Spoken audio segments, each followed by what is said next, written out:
This week, CoinDesk is taking a closer look at the top crypto hubs in 2023, outlining the best places to live freely and work smart in the Web3 and blockchain space. Today, we're taking a closer look at Abu Dhabi. Joining now to discuss is the co-founder and CEO of virtual asset trading platform MidChains, Basil Al Askari. Welcome. Thank you for having me. Thanks for taking the time to join us, Basil. Now, when we talk about crypto hubs, we so often hear about Dubai when we're talking about the Middle East, and we don't often hear about what's going on in Abu Dhabi. So make the differentiation for us between Dubai and Abu Dhabi when it comes to the ongoings with Web3 and crypto. So both Abu Dhabi and Dubai are part of the United Arab Emirates. The UAE is the country where Abu Dhabi is the capital, and Dubai is a major city in the country. So personally, I'm a national of the UAE. I'm from here, born and raised, and I happen to be sort of living in Abu Dhabi and from Abu Dhabi at the moment, which is where we've put up our business. So if I kind of take the clock back to when my co-founder and I shifted over from TradFi into the crypto world, we really wanted to do things in a way that would meet compliance requirements for large institutions. As you probably are aware, there's a lot of very, very large sovereign wealth funds that are in our part of the world, and that's where him and I came from originally. And our view was we couldn't do this without being fully regulated. And at the time, the first comprehensive virtual asset regulatory guidance in the UAE was released in Abu Dhabi, and this was in the summer of 2018. One question I would have, to Jen's point is that, when I think of Dubai, I don't want to say the rival city in the UAE, but obviously also a significant center. I think of gold. I think of transactions. Abu Dhabi is a little bit different. Has a different raison d'être. It's a totally different mindset, etc. So within the UAE. The distinction between how the two view cryptocurrencies, the two major cities in the country, the two financial centers, if you will, how do they view cryptocurrencies, and why would you say, let's say, Abu Dhabi is a better place for crypto than Dubai, if you would say that? So I wouldn't say one is better than the other. I would say both views are quite similar, right? Guidance comes from leadership for the whole country and sort of the free zones that are practicing the regulation and putting it forward for companies like ours, as well as international companies, to come and set up, can pick and choose where they feel more comfortable in a way. For example, we have presence in both cities and licenses in both cities. So we're not partial to one or the other. The Emirates is the Emirates. At the end of the day, we're here in the country as a national corporation that caters to international as well as local customers, institutional and otherwise. So from our perspective, the reason why our headquarters is in Abu Dhabi is fairly straightforward.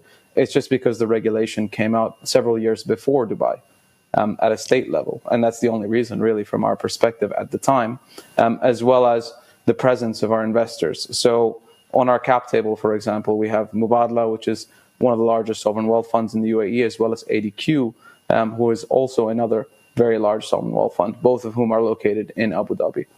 Mm-hmm. But in terms of usage of cryptocurrencies, is there a difference? Is one more retail versus the other more institutional, or in terms of interest, or do you find them both to be fairly institutional or fairly retail? I think that's a good point to make, and I would make the distinction not just for crypto, but just generally as the markets go. Dubai has always had more of a retail focused market. There's much more tourism that happens and a lot more retail level transactions. It's always, if one is setting up a retail business in the UAE, regardless of sector, Dubai is definitely a hotspot for it to be. Whereas, to your point, Abu Dhabi is definitely much more institutional. We have sovereign wealth funds, very large family offices, as well as there's been a lot of news around Western asset managers moving and setting up regional headquarters there as well. And it's a gorgeous city, from what everyone has told me. When we talk about crypto hubs, we should talk about challenges, right? Most of them ladder back up to regulation. Many crypto hubs have hit barriers when it comes to policy, regulation, maybe banking partners. What challenges still exist for crypto companies that are operating in Abu Dhabi? So I think that it's UAE-wide. It's not just necessarily specific to Abu Dhabi. I think often crypto firms don't realize how much it really takes to become regulated. For example, in our case, we spent about 3 years getting all of our licenses in place before we even were allowed to execute our first trade in a fully compliant way. And it was a mission from our perspective to say, okay, we're going to do this with all permissions and manage our regulatory tail risk as an institution if we were ever to become a global player.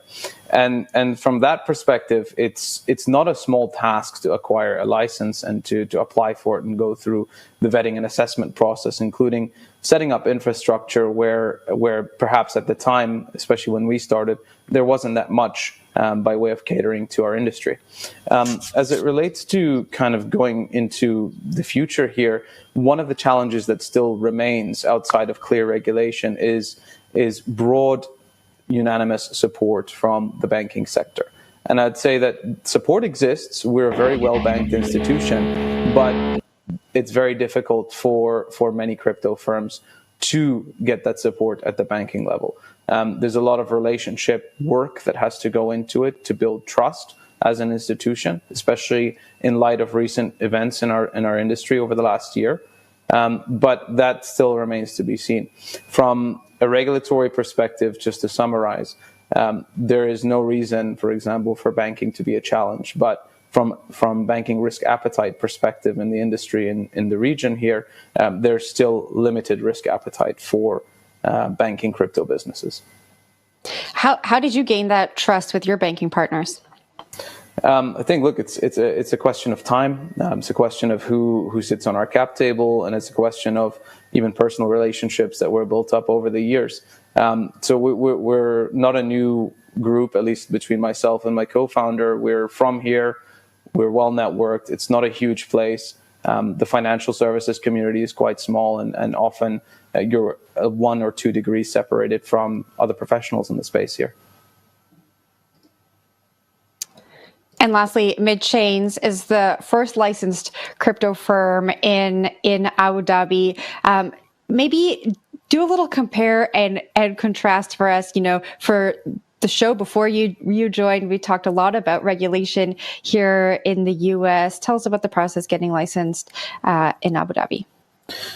I was listening in on the show, and I think everyone in the industry follows what's happening in the U.S. quite closely, because it's going to ultimately sort of push different outcomes in the space, which does have an impact globally. So from our perspective in the UAE, what we observed is that regulation was very forthcoming and very clear early on. The distinction between, for example, what is a security, what is a commodity, and what is a virtual asset was made clear as far back as 2018. So for us, that's never really a question in terms of what asset sits in what category, nor does it particularly matter.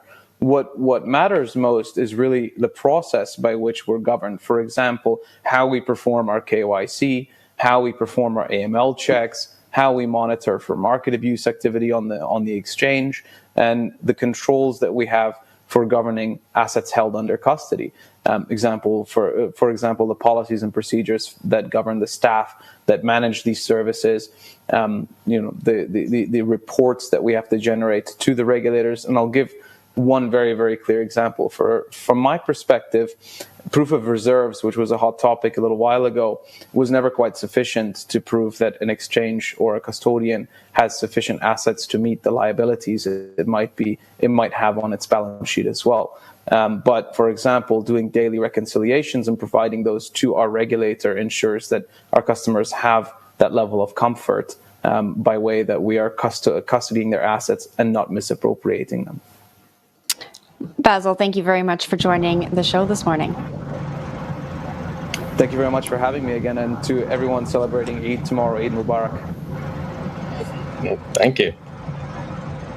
That was MidChains co-founder and CEO Basil Al Askari.